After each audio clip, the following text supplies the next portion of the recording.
Yang kita musuhi itu adalah orang kafir dan orang yang tak diakui keislamannya apabila dia telah keluar dari akidah.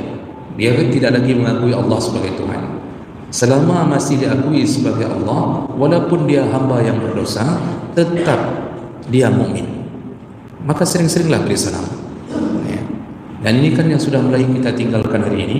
Jadi bahkan kalau kita beri salam kepada orang yang tidak kita kenal, dia memandang kita lama begitu, kemudian dia mengatakan dia mulai tanya, siapa ya, kenal di mana ya. Sebenarnya tidak perlu tanya itu. Kalau kita yakin dia Muslim, dia beri salam, Waalaikumsalam, selesai. Anda perlu tanya bahawa pat maturingan dong. Nanti ada pula yang mengatakan kok so akrab begitu ya. Ini memang manusia hari ini, Pak. Ini aneh, Pak. Ya. Karena Nabi mengatakan kenal tak kenal, selama engkau berjalan keluar dari rumahmu, berikan salam. Ya. Yang kita musuhi itu adalah orang kafir dan orang yang tak diakui keislamannya apabila dia telah keluar dari akidah. Dia tidak lagi mengakui Allah sebagai Tuhan. Selama masih diakui sebagai Allah, walaupun dia hamba yang berdosa, tetap dia mukmin. Maka sering-seringlah beri salam. Ya.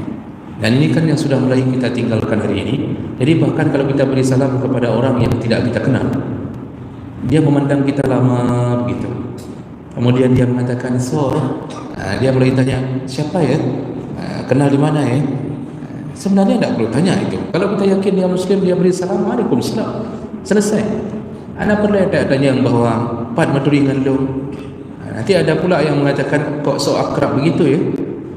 Ini memang manusia hari ini, Pak. Ini aneh, Pak. Ya. Karena Nabi mengatakan kenal tak kenal, selama engkau berjalan keluar dari rumahmu, berikan salam.